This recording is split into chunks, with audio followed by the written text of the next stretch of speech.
नमस्कार प्रेक्षकांनो, इन्स्पेक्टर मंजू या मालिकेच्या येणाऱ्या जबरदस्त भागामध्ये आपल्याला खूपच इंटरेस्टिंग असा ट्विस्ट आता दाखवला जाणार आहे. सत्या मंजू यांनी जबरदस्त प्लॅन केलाय आणि तो प्लॅन काय आहे प्रेक्षकांनो, मंजूला आता दिसायला लागलंय पण दिसत नाही असं मात्र आता त्यांनी सगळ्यांना सांगितलंय.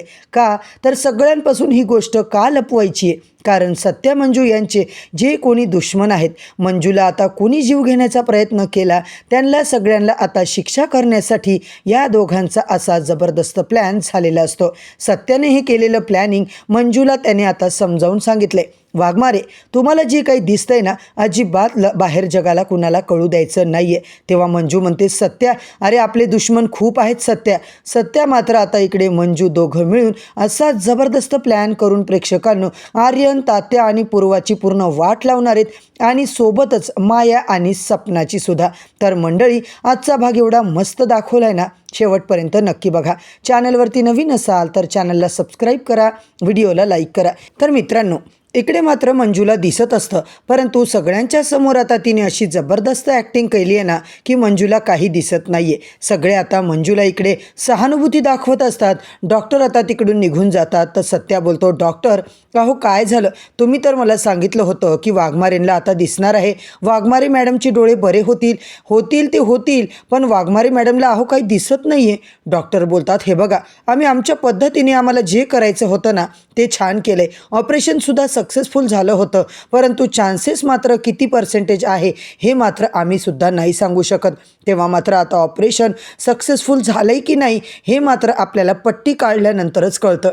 आता मात्र प्रेक्षकांनो, डॉक्टर सरळ म्हणतात, आय एम सो सॉरी, आम्ही काहीच करू शकत नाही आहे. लगेच माया, सपना या सगळ्या म्हणतात, मंजू थांब, तुझे डोळे पुन्हा एकदा तू बंद कर आणि उघड बरं, बघू तुला दिसतंय का. मला खात्री आहे, देवावरती विश्वास आहे. आणि मंजू खरंच तिचे डोळे चालू बंद करते प्रेक्षकांनो, परंतु मंजूला काहीच दिसत नाही आहे. इकडे मात्र मायाला आता खात्रीच पटली की मंजू परमनंट आंधळी झालेली आहे. तिला आनंद होतो, आनंदाने नाचू लागते. इकडे मंजूला खरंच काही दिसत नाही आहे, ती आता आनंदाने नाचू लागते. तेव्हा मी म्हणते, सपने चल, आज मात्र माझ्यासोबत मस्त नाच गडे, तू चल माझ्यासोबत, असं म्हणून त्या सपनाचा हात पकडून तिला घेऊन जाते. दरवाजा आतमधून बंद करते आणि चक्क मम्मी साहेब मात्र नाचायला लागते. का तर मंजिरीला दिसत नाही आहे म्हणून. मित्रांनो, चक्क आता मायाचं असं घाणेरडं रूप बघून ना खूपच मला सुद्धा संताप यायला लागलाय. इकडे आपण पाहतोय, सपना मात्र बोलते, मम्मी साहेब वाघमारेला तर कधी ना कधी दिसेल, पण आता अगं तुझ्या वाघमारे मॅडमला काहीच दिसत नाही आहे, गेले तिचे डोळे. मम्मी बोलते, तुला काही कळतंय की नाही गं, आपल्याच उरावरती आता उड्या खात होती ना, आपल्याला किती दाब दरोडा करत होती, आता मात्र आपल्यालाच चापकाने मारायला निघाली होती ना ती मंजी. आता पहा काय होतंय तिच्यासोबत, काय झालंय, कर्माची शिक्षा मिळाली आहे त्या पोरीला, देवाने तिला शिक्षा दिली. आणि इकडे नाच असं बोलून सासा सुना मात्र नाचू लागतात. मित्रांनो, आपण दुसरीकडे काय पाहतोय, सत्याला मात्र टेन्शन आलेलं असतं. आता मात्र वाघमारेंना दिसत नाही आहे, कारण त्याचं वाघमारेवर भयंकर प्रेम असतं, तिच्याशिवाय तो राहू शकत नाही आहे. बिचारा इतका टेन्शनमध्ये आलेला असतो आणि त्याच्या डोळ्यासमोर मात्र सगळे त्या दोघांचे आनंदाचे क्षण मात्र येतात. तो अगदी हतबल झालेला असतो आणि आपण पाहतोय, तो म्हणतो, वाघमारे मॅडम तुम्हाला काही नाही होणार आहे, बरोबर देवावरती विश्वास ठेवा, आपण खूप मोठ्या डॉक्टरला दाखवू, आपण मुंबईला ट्रीटमेंट करायला जाऊया, खूप चांगल्या डॉक्टरांना दाखवू आणि तुमचे डोळे मात्र चांगले करू, तुमच्यासाठी बेस्टमधला बेस्ट डॉक्टर मी शोधून काढणार आहे, असं सत्या आता विचार करतो. इकडे मात्र मंजू बोलते, सत्या अरे दिसेल मला, खरंच दिसेल. तर इकडे मंजू मात्र प्रेक्षकांनो सत्याला बोलत असते. तेव्हा मात्र सत्या म्हणतो, वाघमारे काळजी कशाला करता, तुम्ही अजिबात आता मनाला लावून घेऊ नका, मी सावलीसारखा तुमच्यासोबत राहणार आहे. आणि इकडे बलमासुद्धा तुमच्यासोबत आहे. बलमासुद्धा खूप नाराज झालेला असतो. सत्याचे बाबा चित्रकार हे सुद्धा आता नाराज असतात. बलमाच्या खांद्यावर हात ठेवतात आणि त्याला समजावतात, बलमा काय झालं रे, का रडतोयस तू. बलमा मात्र आता रडायला लागतो. नेहमी वाघमारे मॅडमच्या सोबत माझा सत्यादादा सावलीसारखा असतो, माझा सत्यादादाची सोबत वाघमारे आहे आणि त्यांच्यासोबत का बाबा असं होतं. तेव्हा चित्रकार मात्र म्हणत असतात, अरे चांगल्याची दुनिया नाही रे बाबा, मला माहिती आहे आपल्या मंजूला कधी ना कधी दिसणार आहे, तिची दृष्टी कधी ना कधी वापस येणार आहे, पण आता पुढे काय करायचं काय नाही याच्याबद्दल आपण आता विचार करूया. रडून हरून असं काही चालणार आहे का, धीर सोडून चालणार नाही आहे. आणि इकडे मात्र धीर एकवटून सगळे एकमेकाला साथ द्यायला बघत असतात. दुसरीकडे प्रेक्षकांनो आपण काय पाहतोय, माया चक्क मंदिरात आलेली असते, तिच्यासोबत सपनासुद्धा असते. इकडे मात्र मंजूला काही दिसत नाहीये. मंजूला काही दिसतच नसते. या गोष्टीचा फायदा ते घेतात. मंजूसाठी प्रार्थना करत असते सपना आणि त्या प्रार्थनेमध्ये माया काय बोलते, देवा मस्त रे, तुझी लीलाच न्यारी, तू अगदी माझ्या मनासारखं केलं. आणि इकडे मात्र मंजूला काहीच कळत नाहीये. मंजू फक्त बघत असते मित्रांनो आणि थोड्याच वेळामध्ये तिची आई, तिची ताई सगळेच तिकडे आलेले असतात. आपण पाहतोय मंजूला बघून त्यांना खूप वाईट वाटतं. आता मात्र सुनीता, अमृता त्या ठिकाणी जेव्हा आल्या त्यांना दिसतं की मंजूच्या डोळ्यावर आता पट्टी नाहीये. तेव्हा त्या म्हणतात, मम्मी साहेब अहो मंजूच्या डोळ्यावरची पट्टी कधी काढली, तुम्ही तर आम्हाला कळवलं सुद्धा नाहीये. अहो तुमच्या पोरीच्या डोळ्यावरची पट्टी काढली ना, त्याचसाठी आम्ही इकडे देवाकडे प्रार्थना करायला आलो होतो, नवस बोलायला आलो होतो. तेव्हा मात्र माया नको नको ते बोलत असते आणि इकडे प्रेक्षकांनो सुनंदा अमृताला वाटतं की दीदीला आता दिसतंय की काय. त्या दोघी खुश असतात. माया बोलते, अहो जास्त खुश व्हायची, जास्त नाचायची काही गरज नाहीये, तिला अजिबात काही दिसत नाहीये. कायमच्या तिच्या आयुष्यामध्ये आता अंधार आलाय, तिची दृष्टी आता गेली आहे इथे, म्हणूनच मी आले ना देवाला प्रार्थना करायला. असं ऐकल्याच्या नंतर प्रेक्षकांनो अमृताच्या म्हणजेच मंजूच्या बहिणीच्या पायाखालची तर जमीनच सरकते. तिच्या आईला तर धक्काच बसतो. आता मात्र त्यांना खूप वाईट वाटतं.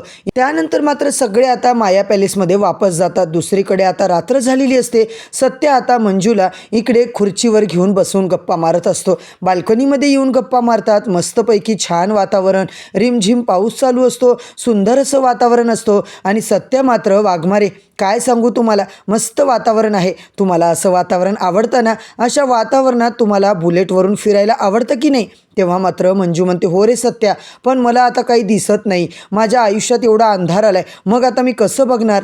तेव्हा आता चिमणी, पाखरं, झाडं, पाऊस मला काही पाहायला मिळत नाहीये. तेव्हा वाघमारे काळजी करू नका, एका एका गोष्टीचं मी तुमच्या पुढे वर्णन करतो. अहो इकडे झाडं कशी हालतायत, पाऊस कसा पडतोय. मात्र बिचारा सत्या सगळं आता मंजूला तिचे डोळे बनून जग दाखवण्याचा प्रयत्न करत असतो. इकडे मात्र सत्या, काय चाललंय रे, मला हसवण्याचा प्रयत्न करतोय का. मग आता मंजूला छान वाटतं, सत्य तू काय बोलतोय, सगळं बोलतोयस, वर्णन करतोय, पण मला ना अजिबात काही दिसत नाहीये. इकडे मात्र आता सत्या बोलतो, वाघमारे मी आहे ना, मी सगळं सांगतो. आता मम्मी इकडे कोणाला तरी मारतीये, एक पोरगा आपल्या घरात घुसतोय, घरामध्ये जे काही लाईव्ह सगळं चाललेलं असतं ना, सत्या ते सगळं वर्णन करून मंजूला सांगत असतो. मंजू बोलते, सत्या तू खरं बोलतोयस ना. सत्या बोलतो, मग मी का खोटं बोलू वाघमारे तुम्हाला. मंजू बोलते, अरे मी फक्त आंधळी झाले रे, मुक्की बहिरी नाही झाले सत्या. तेव्हा मात्र मला सगळं ऐकू येतंय असं ती म्हणते. सत्या मला खरंच ऐकू येत नाहीये. सत्या बोलतो, काय तुम्हाला दिसतही नाही, ऐकू येत नाहीये. वाघमारे मॅडम प्लीज असं मजाक करू नका बरं. मंजू बोलते, तुझा चेहरा काय एवढा उतरलाय, सांग ना, तुझ्या चेहऱ्यावर तर 12 वाजलेच सत्या. वाघमारे मॅडम मी तुम्हाला बरं वाटावं म्हणून हे सगळं आता बोलत होतो ना. मला आता सांगा, तुमच्या आयुष्यात असा अंधार आलाय तर मला सुद्धा आयुष्य जगण्यामध्ये काही इंटरेस्ट वाटत नाहीये. तेव्हा मात्र मंजू बोलते, अरे तुझ्या शर्टावर काय घाणेरडे पडलंय, काहीतरी पुसते झटक. तेव्हा मात्र सत्या, शर्ट त्याचा खराब असतो तो झटकतो, पण तेव्हा मात्र आता सत्याच्या लक्षात येतं माझा शर्ट खराब झाला हे वाघमारेंना दिसलंय. इकडे मात्र प्रेक्षकांनो सत्या म्हणतो, वाघमारे काय बोलला तुम्ही, बोला डबल. सत्याला मंजू आता बोलते, सत्या तू तिकडे उभा आहेस ना, तुला दिसत नाहीये का तुझा शर्ट घाण झालेला, झटक त्या शर्टाला जरा. आता मात्र सत्या एवढा हसायला लागतो. इकडे मात्र आत्ता मी क्लीन करून येतो म्हणत सत्याच्या डोक्यात आत्ता मात्र प्रेक्षकांनो आलंय, अरे देवा माझ्या वाघमारेंना सगळं दिसतंय, माझ्या वाघमारे बघू शकतात. त्याला 100% खात्री होती की वाघमारे फक्त आणि फक्त सगळं नाटक करत आहेत. मंजू मात्र बोलते, काय सत्या, काय कशी वाटली तुला तुझी बायको.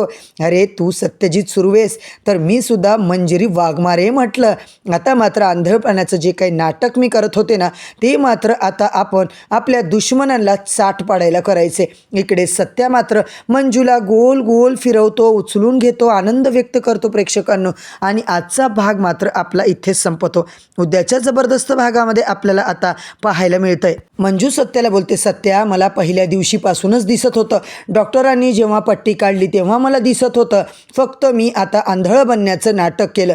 तो आता इकडे सत्या म्हणतो, वाघमारे पण का केलं असं तुम्ही? अरे बहुतेक लोकांना माझे डोळे परत यावे असं वाटतच नव्हतं. आपल्या मम्मी साहेब बघ, सपनावहिनी बघ, त्यांना अजिबात वाटत नव्हतं की माझे डोळे परत यावे. म्हणूनच मी हे सगळं नाटक चालू केले. काही झालं तरी आर्यनला, पूर्वा मॅडमला आणि त्या तात्यासाहेबाला आपल्याला दणका द्यायचा आहे असं बोलल्यानंतर सत्या आता इकडे मंजूला आनंदाने उचलून घेतो. प्रेक्षकांनो, मंजूसुद्धा जाम खुश असते.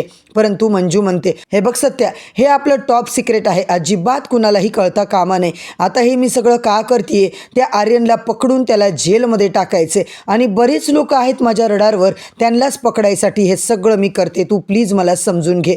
तर मित्रांनो, इकडे सत्या तर म्हणतो, वाघमारे तुम्ही जे काही करताय ते सगळं मला माहिती आहे. मला आता तुम्ही खरंच वेड्यात काढू नका. आर्यनला तर आता असा मी मूर्ख बनवतो ना, तुम्ही पाहतच राहा. तेव्हा मात्र सगळं पाहून प्रेक्षकांनो, सत्य आता खरंच इकडे जयदीपला हे सत्य सांगणार आहे का? जर त्याने जयदीपला हे सत्य सांगितलं तर मात्र जयदीप त्याच्या बायकोला आणि आईला मात्र सांगू शकतो. मालिकेत आता खूप मोठी टर्न ट्विस्ट येताना आपल्याला दिसणार आहे. आंधळेपणाचं नाटक करत मंजू मात्र सगळ्यांचा कसा पर्दाफाश करते प्रेक्षकांनो, हे पाहण्यासाठी, हे सगळे अपडेट जाणून घेण्यासाठी चॅनलवरती नवीन असाल तर चॅनलला सबस्क्राईब करा, व्हिडिओला लाईक करा. उद्या परत भेटूया नवीन भागाच्या धमाकेदार रिव्ह्यूसोबत. तोपर्यंत धन्यवाद.